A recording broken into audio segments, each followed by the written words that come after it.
আমাদের ডিসিশন থিওরিতে আমরা আরেকটা ম্যাথমেটিক্যাল প্রবলেম স্টার্ট করি। তোমাদেরকে কনসেপ্টগুলো আবার একটু মনে করাই দিই।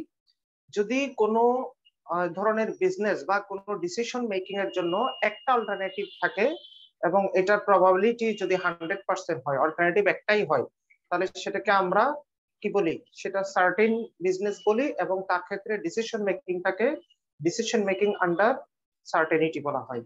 আর রিস্ক এবং আনসার্টেনে কি হয়? অল্টারনেটিভ একের অধিক থাকে, একাধিক, সেখানে দুইটা, তিনটা, চারটা, পাঁচটা, ছয়টা, সাতটা বিভিন্ন ধরনের অল্টারনেটিভস থাকতে পারে। তবে এই অল্টারনেটিভস গুলোর যদি যে মোর দেন ওয়ান অল্টারনেটিভস এর যদি প্রবাবিলিটি জানা থাকে, তাহলে সেটা ডিসিশন মেকিং আন্ডার রিস্কে যাবে।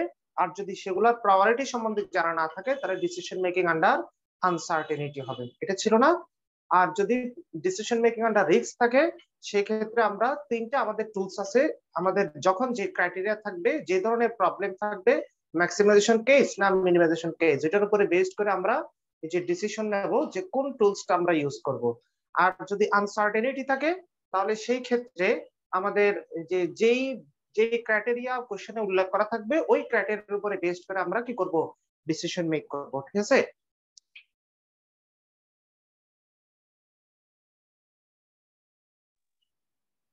এখন আসুন আমরা একটা প্রবলেম তাহলে স্টার্ট করি। দ্য পার্কার ফ্লাওয়ার শপ, একটা ফুলের দোকানদার, প্রমিসেস ইটস কাস্টমার, সে তার কাস্টমারদেরকে প্রমিস করে, মানে কথা দেয় যে delivery within 4 hours on all flowers order. তারা যে ফুলগুলা অর্ডার দেবে তাদেরকে 4 ঘন্টার মধ্যে ফুলগুলা সে কি করবে? ডেলিভারি দেবে। এটা সে তাদেরকে কথা দেয়। All flowers are purchased on the prior day, সবগুলো ফুলই আগের দিন কিনে ফেলা হয়। And delivered to Parker by 8 the next morning, এবং ওই দোকানদারের কাছে পরের দিন সকাল 8টায় ফুলগুলা চলে আসে। কথাটা বুঝতে পারছো কিনা? অর্থাৎ একজন দোকানদার, সে যে ফুলের ব্যবসা করে, ফুলের যে তার বিজনেস আছে, সেটা সে ওই বাগানের মালিকের কাছ থেকে, মানে সাপোজ আজকে ফুল লাগবে, এজন্য বাগানের মালিককে কালকে বিকালে, গতকাল বিকালে সে বলে দেয় যে আমার এই ফুলগুলো লাগবে। তো বাগানের মালিক আগের দিন বিকালে ফুলগুলা পাঠিয়ে দিয়ে পরের দিন সকাল 8টায় তার দোকানের কাছে, অর্থাৎ আজকে সকাল 8টায় তার দোকানের কাছে এই যে ফুলগুলা পৌঁছে যায়। কি ফুল? আচ্ছা, সেটা তো আর বড় নাই। ওকে, বিভিন্ন ধরনের ফুল আর কি। পার্কারস ডেইলি ডিমান্ড ফর রোজেস, পার্কারের গোলাপ ফুলের ডিমান্ড, মানে তার যে গোলাপ ফুল, ওই যে তার যে কাস্টমার, সেগুলোর ডিমান্ড ইজ এট ফলোস, সেগুলো নিচে উল্লেখ করা আছে। ডজন রোজেস 7, 8, 9 মেসি, মানে 10। তাহলে দেখো 7 ডজন, 8 ডজন, 9 ডজন, 10 ডজন, এই ধরনের অর্ডার গুলা কারা দেয়? ওই যে কাস্টমাররা দেয়। মানে কাস্টমাররা এই ধরনের ফুলের তাদের ডিমান্ড থাকে। কেউ বলে যে কি আমার 7 ডজন দরকার, কেউ বলে আমার 8 ডজন দরকার, কেউ বলে আমার 9 ডজন দরকার, কেউ বলে আমার 10 ডজন ফুল দরকার। সেগুলোর আবার প্রবাবিলিটি উল্লেখ করা আছে না? আছে। 7 ডজন যে কাস্টমার গুলা বলে, যারা 7 ডজন ফুলের ডিমান্ড করে, তাদের মধ্যে ওই কাস্টমারের সংখ্যা হচ্ছে 10%। অর্থাৎ 100%-এর মধ্যে 10% কাস্টমার 7 ডজন ফুলের অর্ডার করে, 20% কাস্টমার 8 ডজন ফুলের অর্ডার করে, 40% কাস্টমার 9 ডজন ফুলের অর্ডার করে, আর 30% কাস্টমার 10 ডজন করে কি করে?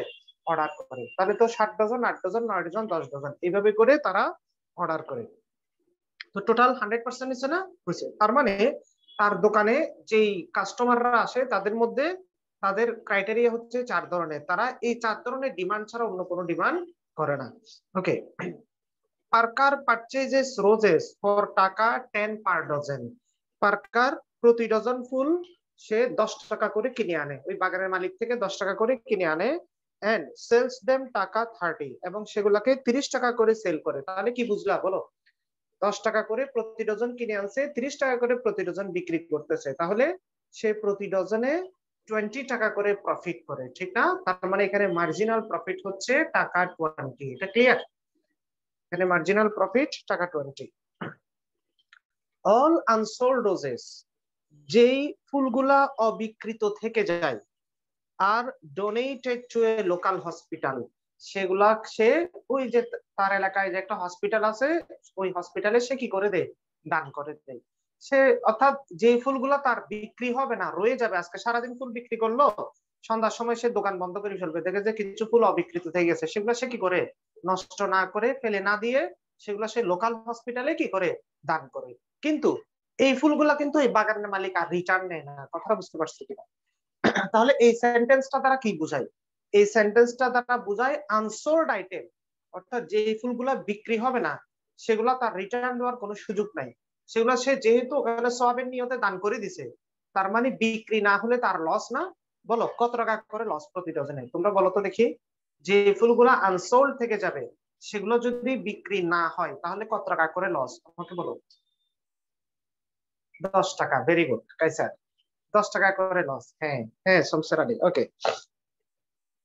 এরপরে বলতেছে, কিন্তু যদি প্রশ্ন এরকম বলতো যে আনসোল্ড যেগুলা থেকে যাবে সেগুলা আবার ওই বাগানের মালিক সাপোজ 4 টাকা করে রিটার্ন নেই, রিটার্ন নেই কয় টাকা করে, 4 টাকা করে, তখন কি হইতো বলো? তখন মার্জিনাল লস কত হইতো? আনসোল্ড আইটেমে, আনসোল্ড আইটেমে তখন মার্জিনাল লস 6 টাকা করে হইতো। হ্যাঁ ভেরি গুড। আর যদি প্রশ্নে এরকম লিখাই থাকতো ডিরেক্টলি যে যেগুলো আনসোল্ড থেকে যাবে সেগুলাতে তার 3 টাকা করে লস হয়। হ্যাঁ ভেরি গুড নূর মোহাম্মদ। যেগুলো আনসোল্ড আইটেম থাকে সেগুলাতে তার 3 টাকা করে, 3 টাকা লসে কি করা যায়, রিটার্ন করা যায়। 3 টাকা লসে রিটার্ন করা যায়, এটা বলা মানে তো লসে 3 টাকা। আবার 10 টাকা থেকে 3 টাকা বাদ দিও না। যদি বলতো 4 টাকা করে রিটার্ন নেই তাহলে 6 টাকা হচ্ছে মার্জিনাল লস। আর যদি বলতো 4 টাকা লসে রিটার্ন নেই তাহলে এখানে লসই হচ্ছে 4 টাকা করে। কথাটা বুঝছো কিনা দেখে? প্রশ্নটা ক্লিয়ার? আচ্ছা, এই জন্য প্রশ্ন ভালো করে পড়বা, কোনখানে কি বলছে না বলছে, ঠিক আছে? আমি এই জন্য সব ধরনের কথাগুলো বলে দিচ্ছি তোমাদেরকে। How many dozen of roses, এবার তোমাকে প্রশ্ন করতেছে কত ডজন গোলাপ ফুল should Parker order each evening to maximise its profit, যে ওই ফুলের দোকানদার সর্বোচ্চ লাভ করার জন্য ওই বাগানের মালিক থেকে যে ফুলগুলা যে সে নিয়ে আসে, তাহলে সে কি 60 ডজন করে এরকম আটি বেঁধে বেঁধে নিয়ে আসলে বিক্রি করলে তার জন্য বেশি লাভ, নাকি 8 ডজনের আটি করে বেশি নিয়ে আসলে বেশি লাভ, নাকি 9 ডজন করে করে নিয়ে আসলে, নাকি 10 ডজন করে করে নিয়ে আসলে বেশি লাভ হবে, সেটা তোমাদেরকে বের করতে বলছে। কথাটা বলছো কিনা?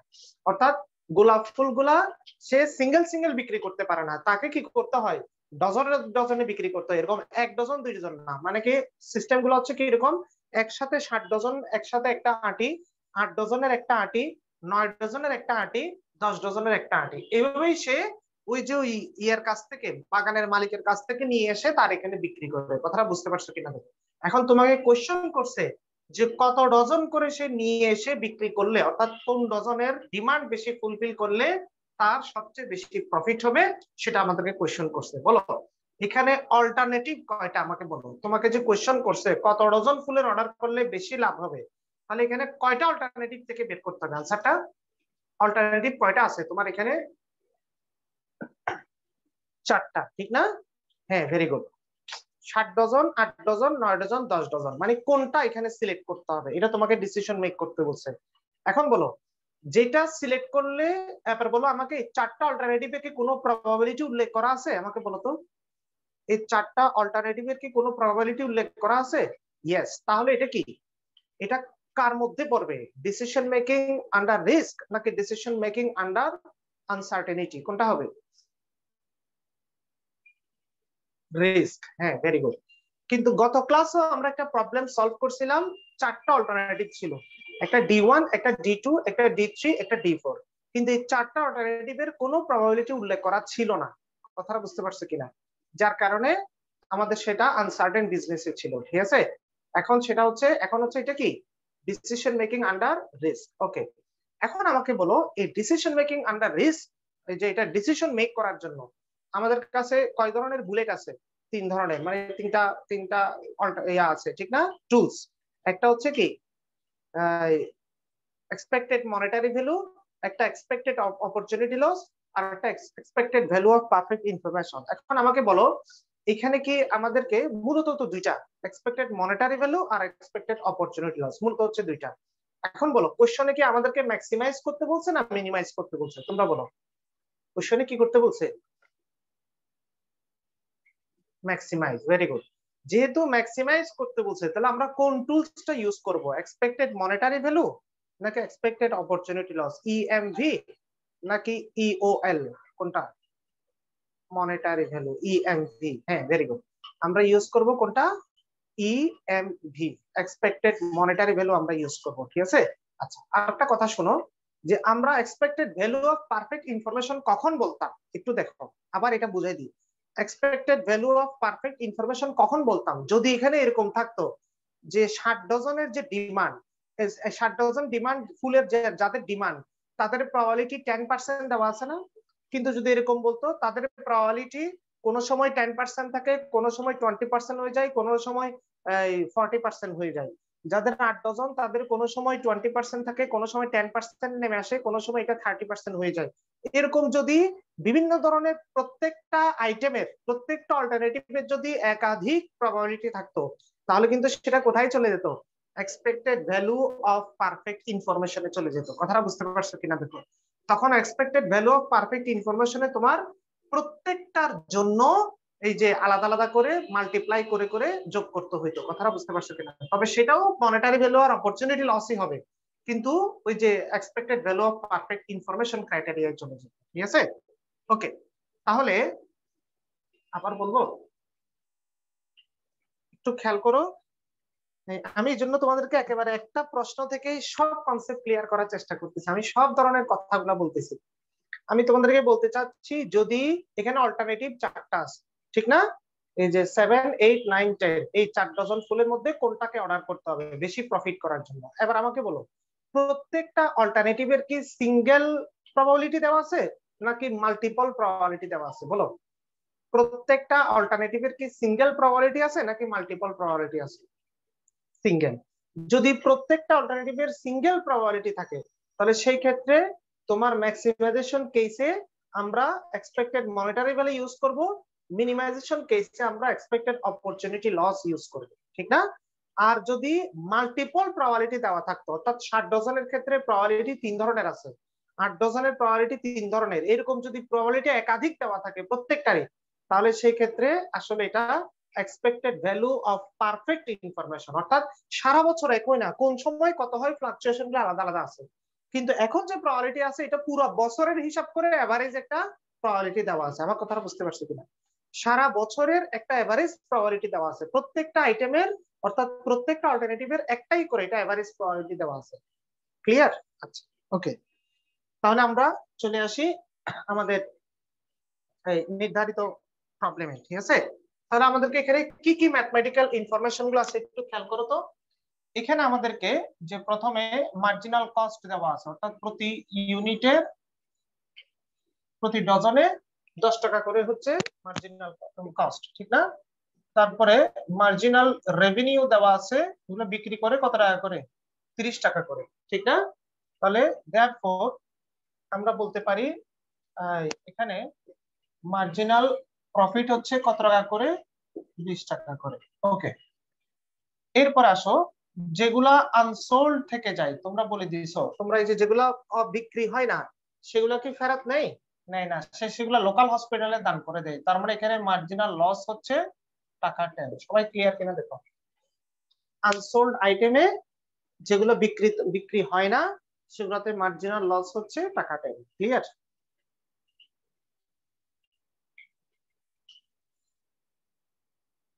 এখন আমরা এই যে 1 নাম্বার রিকোয়ারমেন্টটা, প্রথম রিকোয়ারমেন্ট, অর্থাৎ কত ডজন ফুলের অর্ডার করলে আমাদের এখানে ম্যাক্সিমাম প্রফিট হবে সেটা বের করতে বলছে। তাহলে আমরা বের করি। দেখো, প্রথমে আমাদেরকে কোশ্চেনে কি উল্লেখ করা আছে সেটা লিখি।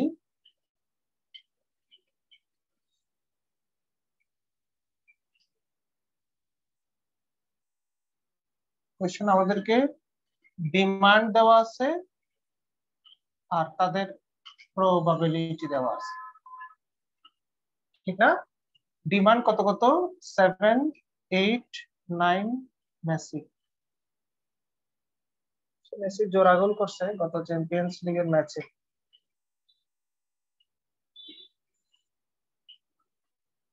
0.1, 0.2, 0.4 and 0.3।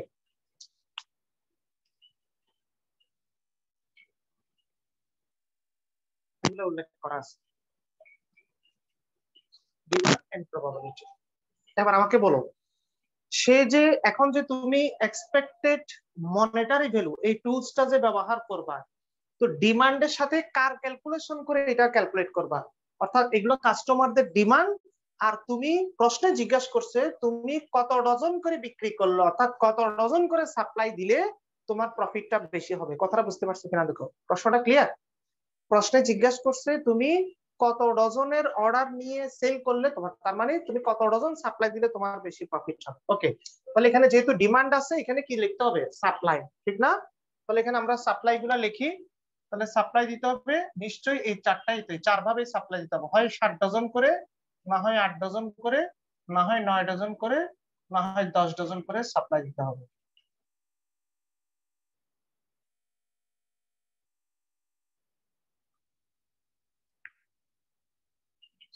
এখন দেখো,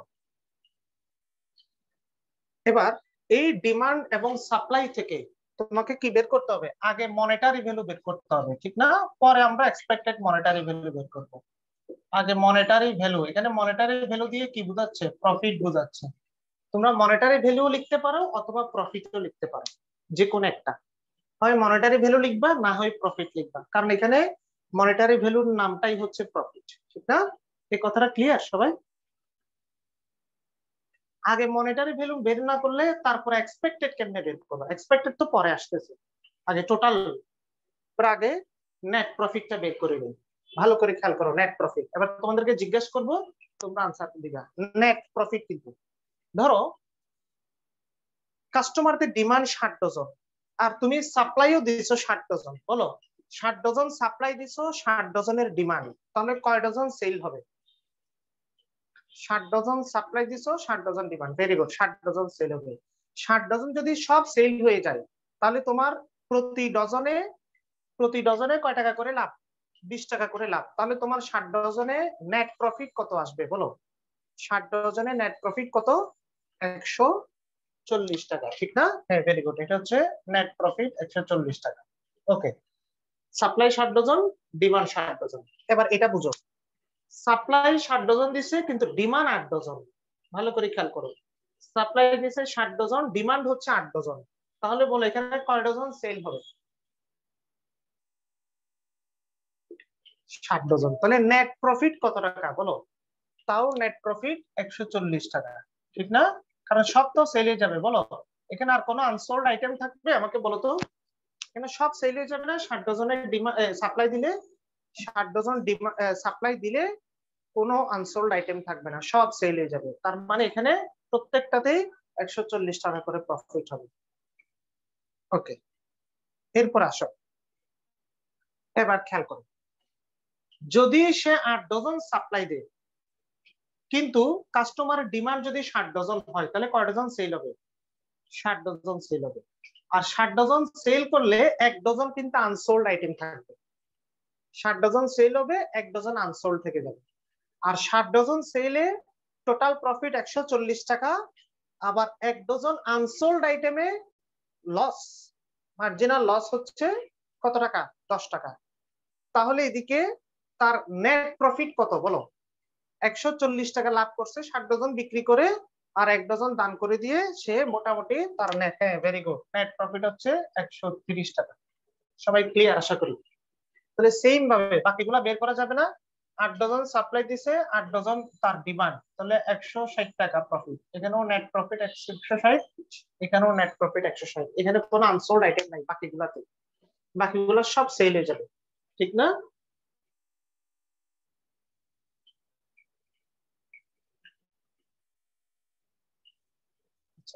সিমিলারলি আবার আমি বাকিগুলা লিখলে বুঝে যাবে না, আমি বাকিগুলা লিখে ফেলি।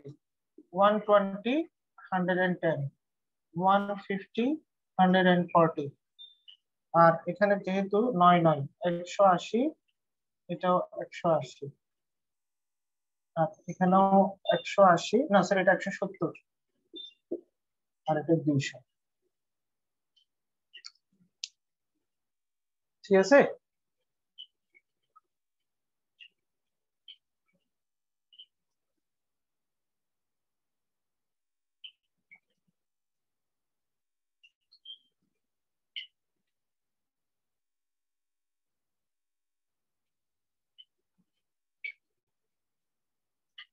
ওকে, এবার বাকিটাও লিখে ফেলি, তারপর তোমরা একসাথে লিখিও, আমি আগেগুলা করে ফেলি। এটা বের করলাম আমরা মনিটারি ভ্যালু বা প্রফিট। এবার বের করব এক্সপেক্টেড মনিটারি ভ্যালু লিখতে পারো অথবা এক্সপেক্টেড প্রফিটও লিখতে পারো। হয় এক্সপেক্টেড মনিটারি ভ্যালু লিখবা, না হয় এক্সপেক্টেড প্রফিট লিখবা, ঠিক আছে? আচ্ছা দেখো, তাহলে এক্সপেক্টেড মনিটারি ভ্যালু বের করতেছি 7, 8, 9, 10। এবার খেয়াল করো, এখন তুমি যে কাস্টমারদেরকে সেল করলা, এই যে যে এগুলা সেল করতেছো, সাপ্লাই দিচ্ছ, কোনো সময় 60 ডজন, কোনো সময় 8 ডজন, কোনো সময় 9 ডজন, কোনো সময় 10 ডজন, এইভাবে সাপ্লাই দিচ্ছ। বাট কাস্টমারদের যে ডিমান্ড আছে, বলো 60 ডজনের ডিমান্ড কি সব কাস্টমারদের 60 ডজনের ডিমান্ড, নাকি 10% কাস্টমারের 60 ডজন ডিমান্ড? 10%, ঠিক না? এদিকে 20% কাস্টমারের 8 ডজন ডিমান্ড, 40% কাস্টমারের 9 ডজন ডিমান্ড, আর 30% কাস্টমারের 10 ডজন ডিমান্ড। তাহলে এখন ডিমান্ড যদি 100% না হয়ে পার্সেন্টেজ কমে আসে, তাহলে আমাদের নেট প্রফিট গুলাও পার্সেন্টেজ অনুসারে কমে আসবে না? আর এই প্রবাবিলিটি দিয়ে নেট প্রফিট গুলাকে অর্থাৎ মনিটারি ভ্যালু গুলোকে মাল্টিপ্লাই করলে যেই ভ্যালু পাওয়া যায় সেগুলোকেই এক্সপেক্টেড মনিটারি ভ্যালু বলা হয়। তোমাদেরকে কনসেপ্ট শিখাইছিলাম না যে এই মনিটারি ভ্যালুকে প্রবাবিলিটি দিয়ে মাল্টিপ্লাই করলে এক্সপেক্টেড মনিটারি ভ্যালু পাওয়া যায়। তাহলে তোমরা এবার এই প্রবাবিলিটি দিয়ে এখানে এগুলোকে মাল্টিপ্লাই করো। প্রথমে 0.1 দিয়ে মাল্টিপ্লাই করো, 14, 13, 12, 11। তারপরটা 0.2 দিয়ে মাল্টিপ্লাই করো, কত হবে? 28, 32, তারপরে 30, 28। তারপরে 0.4 দিয়ে মাল্টিপ্লাই করলে 56, 64, 72, 68। তারপরে তুমি 0.3 দিয়ে মাল্টিপ্লাই করলে 42, 48, 54, 60, ঠিক না? এগুলাই হচ্ছে এক্সপেক্টেড মনিটারি ভ্যালু। এখন তোমাকে কোশ্চেনে জিজ্ঞাসা করছে তুমি 60 ডজন সাপ্লাই দিলে তোমার টোটাল এক্সপেক্টেড প্রফিটটা বেশি হবে, নাকি 8 ডজন সাপ্লাই দিলে এক্সপেক্টেড প্রফিট বেশি হবে, নাকি 9 ডজনে, নাকি 10 ডজনে, কোনটাতে বেশি প্রফিট হবে? তাহলে আগে আমরা টোটাল প্রফিট গুলো বের করে নিই। টোটাল এক্সপেক্টেড প্রফিট গুলো বের করতেছি। দেখো, তাহলে টোটাল এক্সপেক্টেড প্রফিট কত আসে? এটার জন্য আসবে এই যে 56 দুগুণে 112 আর 28 140। এটা আসবে কত? এই যে 64 আর 32 96, 96 আর এখানে 61, তাহলে 157। এটা আসতেছে 168 আর এটা 167, ঠিক না? এখন আমাকে বলো সবচেয়ে বেশি প্রফিট কোথায় হচ্ছে? কত ডজন সেল করলে? 9 ডজন, ঠিক না? তাহলে তোমাকে কোশ্চেনে জিজ্ঞাসা করছে কোন ফুলের অর্ডার গুলা বেশি নিলে তার প্রফিটটা বেশি হবে, ঠিক আছে? তাহলে আমরা 1 নাম্বার রিকোয়ারমেন্টের আনসার কি বলতে পারি? তাহলে দা Parker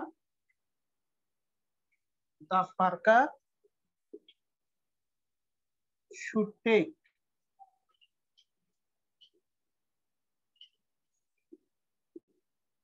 9 dozen order to maximize its profit, ঠিক না? এরপর তোমাদেরকে লাস্ট আরেকটা লাইন বলছে যে what is the optimum expected profit. তোমাদেরকে জিজ্ঞেস করছে যে এখানে অপটিমাম এক্সপেক্টেড প্রফিট কত টাকা, তোমরা বলো অপটিমাম এক্সপেক্টেড প্রফিট এখানে কত টাকা হবে? অপটিমাম মানে এখানে তো প্রফিটের ক্ষেত্রে ম্যাক্সিমাম বোঝায়। ম্যাক্সিমাম এক্সপেক্টেড প্রফিট কত টাকা বলো? হ্যাঁ, ভেরি গুড, টাকা 168।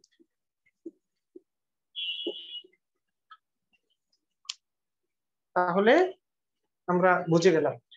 তোমরা এবার করে ফেলো অঙ্কটা।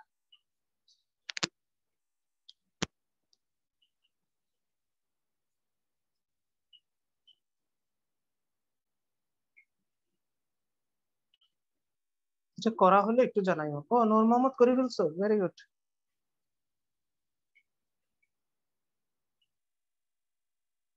তাহলে এবার তোমাদেরকে আমি আরো দুইটা রিকোয়ারমেন্ট দিই। 3 নাম্বার রিকোয়ারমেন্ট লিখো, কোশ্চেন লিখো। দেখো how many dozen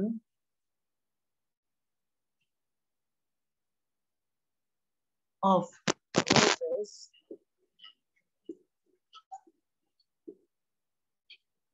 should Parker order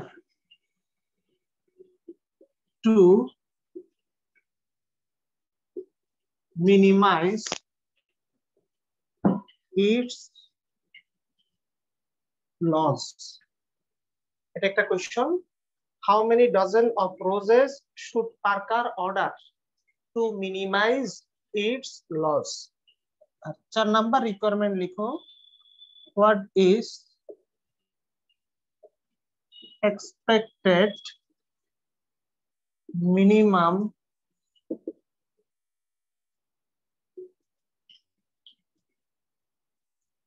opportunity loss?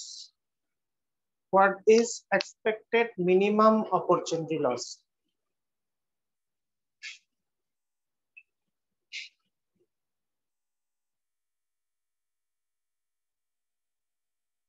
কোশ্চেনটা দুইটা, এই রিকোয়ারমেন্ট দুইটা লেখা হলে একটু বলিও।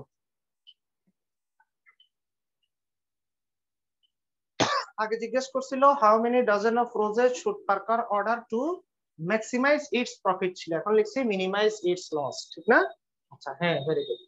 ওকে, তাহলে সবাই যেহেতু লিখে ফেলছো, এবার আমাকে বলো এই ডিসিশনটা মেক করার জন্য, মানে কত ডজনের অর্ডার নিলে তার লসটা মিনিমাম হবে, সেটা আমরা কোন টুলস ইউজ করে নিতে পারি বলো? এখানে আমরা কোন টুলসটা ব্যবহার করব? হ্যাঁ, ইওএল, ঠিক না? Expected opportunity loss, very good. তাহলে যেহেতু এই টুলসটা আমরা এখানে ইউজ করব, অপরচুনিটি লস কয় ধরনের বলছি বলো? এখানে অপরচুনিটি লস কত ধরনের? প্রফিট বের করার ক্ষেত্রে তো নেট প্রফিট আমরা বলছিলাম, হ্যাঁ দুই ধরনের, একটা হচ্ছে কস্ট লস আর আরেকটা হচ্ছে প্রফিট লস। কস্ট লস কখন হবে আমাকে বলো? কস্ট লস তখনই হবে যদি ডিমান্ড সাপ্লাই এর চেয়ে কম হয়। তুমি সাপ্লাই অনেক দিছো কিন্তু ডিমান্ড কম, তাহলে তোমার কস্ট লস হবে, ঠিক না?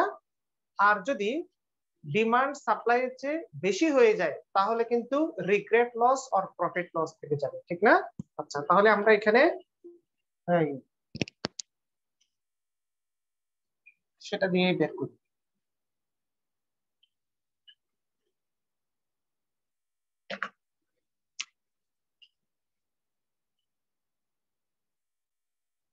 Same problem, 7 dozen, 8 dozen, 9 dozen, 10 dozen. আগে আমরা অপরচুনিটি লস বের করব, তারপরে আমরা লাস্টে এক্সপেক্টেড অপরচুনিটি লস বের করব।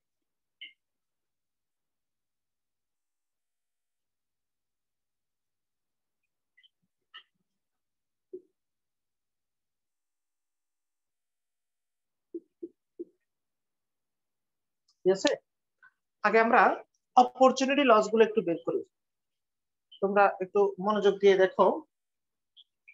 ধরো কাস্টমারদেরকে সাপ্লাই দিচ্ছে 60 ডজন, ডিমান্ডও 60 ডজন, বলো ডিমান্ড আর সাপ্লাই সমান হয়ে গেলে কোন দিকে লস হওয়ার পসিবিলিটি আছে? যে কস্ট লস বা প্রফিট লস?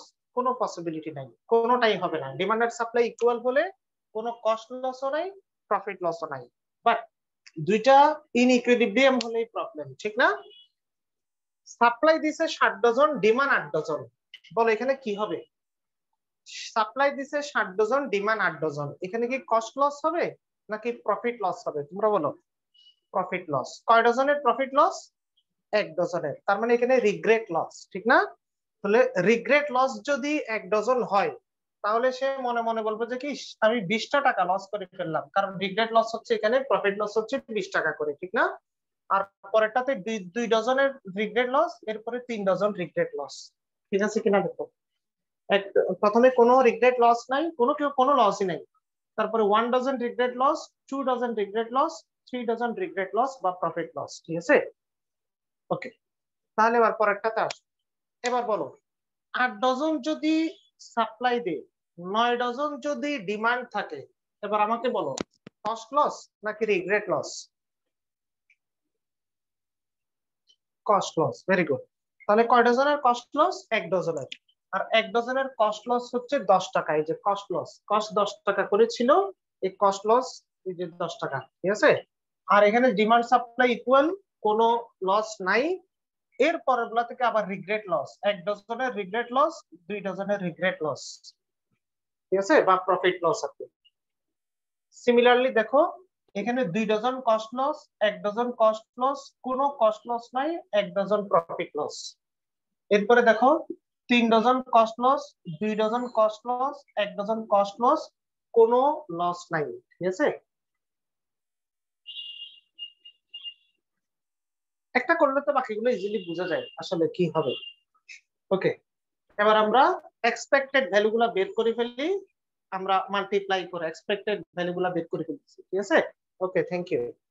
তাহলে এখানে 0 1 2 3, এরপরে 0.2 দিয়ে মাল্টিপ্লাই করলে 4 0 2 4, তারপরে 4 দিয়ে মাল্টিপ্লাই করলে 16 8 0 4, এরপরে 3 দিয়ে মাল্টিপ্লাই করলে 18, তারপরে 12 6 0।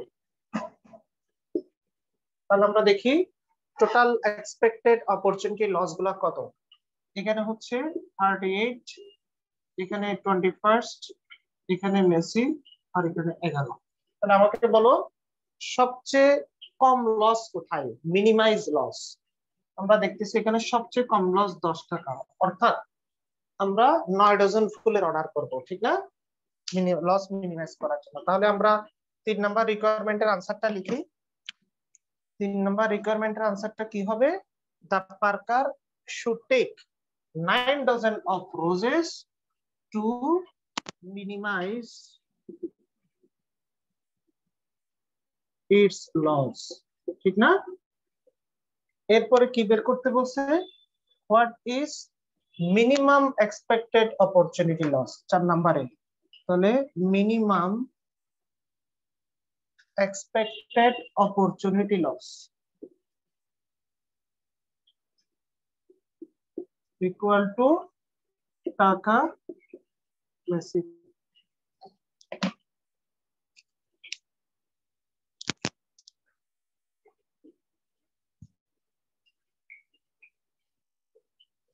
এটা করা হলে লাস্ট আরেকটা কথা বলে দেব। ও, তুমি একটা জিজ্ঞেস করে ফেলছো, আমি লাস্ট আরেকটা কথা বলে দেবো, মানে এটাই বলতে চাইছিলাম। আচ্ছা, আমি জিজ্ঞেস বলতে বলতে তুমি জিজ্ঞেস করে ফেলছো।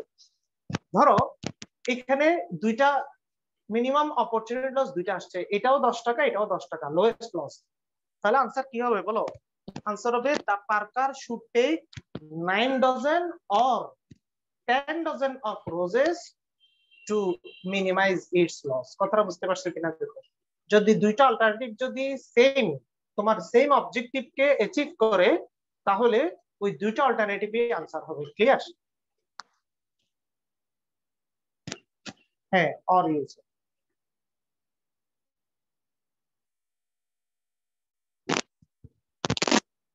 এটা লাস্টে বলতে চাইছিলাম, যেহেতু জিজ্ঞেস করেই বলছে এই জন্য এখন বলে ফেললাম। এবার অঙ্কটা করে ফেলো।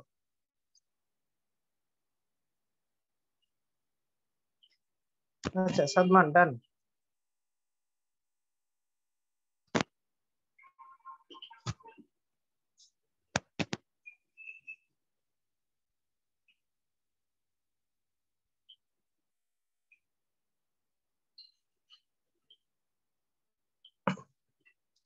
আচ্ছা, তাহলে আমি কিন্তু তোমাদেরকে আসলে অঙ্ক করাইছি যে না, আমি তোমাদেরকে জাস্ট কিছু স্যাম্পল দেখাইছি। আমি জাস্ট তোমাদেরকে পুরো চ্যাপ্টারের কনসেপ্টটা ক্লিয়ার করার চেষ্টা করছি, ঠিক আছে। এই জন্যই দুইটা এক্সাম্পল দেখাইলাম আর কি, মানে এই যে প্রথম যে পড়াগুলা করাইছি ওই কনসেপ্ট গুলা ক্লিয়ার করার জন্যই আমি দুইটা এক্সাম্পল দিছি। আশা করি সবাই ক্লিয়ার। এখন এই চ্যাপ্টার থেকে দুনিয়ার যে কোনো জায়গা থেকে যে কোনো ধরনের প্রবলেম দিলে তোমরা সলভ করতে পারবে না? আচ্ছা, আরেকটা কথা সর্বশেষ বলে দেই, ইনশাআল্লাহ। ওকে, সর্বশেষ আরেকটা কথা বলে দেই। ধরো তোমাকে এখানে কোয়েশ্চনে প্রবাবিলিটি উল্লেখ না করে দিয়ে ফ্রিকোয়েন্সি উল্লেখ করা আছে। প্রবাবিলিটি উল্লেখ না করে দিয়ে ধরো ফ্রিকোয়েন্সি উল্লেখ করা আছে। ফ্রিকোয়েন্সি মানে কিরকম, বললো যে কি এই যে 60 ডজন ডিমান্ড, এরকম কাস্টমারের সংখ্যা, মানে তোমার যে কাস্টমার আছে 60 ডজনের ডিমান্ড, এরকম কাস্টমারের সংখ্যা হচ্ছে 30 জন। 8 ডজনের ডিমান্ড, এরকম কাস্টমারের সংখ্যা 60 জন। এই কাস্টমারটার সংখ্যা হচ্ছে 120 জন, আর এই কাস্টমারটার সংখ্যা হচ্ছে কত, 90 জন। এরকম প্রশ্নে দিয়ে দিচ্ছে। এখন তোমাকে বলতেছে কি, এবার এই কোশ্চেনের রিকোয়ারমেন্ট গুলো উল্লেখ করে দিচ্ছে। তাহলে আমাকে বলো, এখানে তো ফ্রিকোয়েন্সি আছে, ফ্রিকোয়েন্সি মানে তো কত কতজন কাস্টমারের কি কি ডিমান্ড সেটা উল্লেখ করা আছে, মানে তুমি প্রবাবিলিটিতে নিতে পারবা না, নেওয়া যাবে না? যাবে। তোমরা তো স্ট্যাটিস্টিক্সে পড়ছো, বলো এখানে টোটাল ফ্রিকোয়েন্সি কয়জন, টোটাল কাস্টমার কয়জন আমাকে বলো। এখানে আমরা দেখতেছি যে টোটাল কাস্টমারের সংখ্যা হচ্ছে 300 জন, ঠিক না? টোটাল কাস্টমার 300 জন, ঠিক আছে। আর এই 300 জন কাস্টমারের মধ্যে যদি 30 জন কাস্টমার যদি 60 ডজনের ডিমান্ড করে, তাহলে এটা প্রায়োরিটি কত হবে, 300 এর মধ্যে 30 মানে 0.1, ঠিক না? এর পরেরটা কত হবে, পরেরটার priority 60 divided by 300 is equal to 0.2। এরকম করে করে বের করা যাবে না প্রত্যেকটা প্রায়োরিটি? এই যে তুমি অর্থাৎ ফ্রিকোয়েন্সি টেবল দেওয়া থাকলে সেখান থেকে প্রায়োরিটি বের করে নেবে। এটা তো প্রিলিমিনারি করা, এটা তোমরা স্ট্যাটিস্টিক্স একদম শুরুতেই পড়ছো আর কি, ঠিক আছে। ফ্রিকোয়েন্সি থেকে প্রায়োরিটি বের করা, এটা বেসিক স্ট্যাটিস্টিক্স এ পড়ছো তোমরা, স্টেট 1 এর মধ্যে আর কি। আচ্ছা,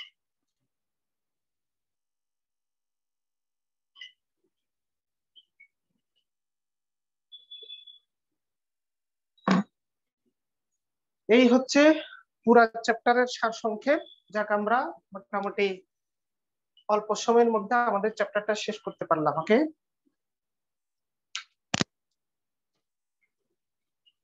তাহলে তোমরা নিজে নিজে কিছু অঙ্ক সলভ করে ফেলবা বাসায়, ঠিক আছে। আমি একটু লিখে দিই নাম্বার গুলা যে বাসায় করার জন্য আর কি। যে 9.9 আমরা করলাম, 9 আবার করবা 9.9, তারপর 9. মেসি, 9.14, 9.15, 9.22 তো আমরা করছি। এই ধরনের যত অঙ্ক আছে নিজে নিজে প্র্যাকটিস করে ফেলবা, ঠিক আছে। প্রশ্ন পরে একটু বুদ্ধি খাটাই কাজ করবা, তোমাদেরকে তো আমি কনসেপ্ট ক্লিয়ার করার চেষ্টা করছি, ঠিক আছে।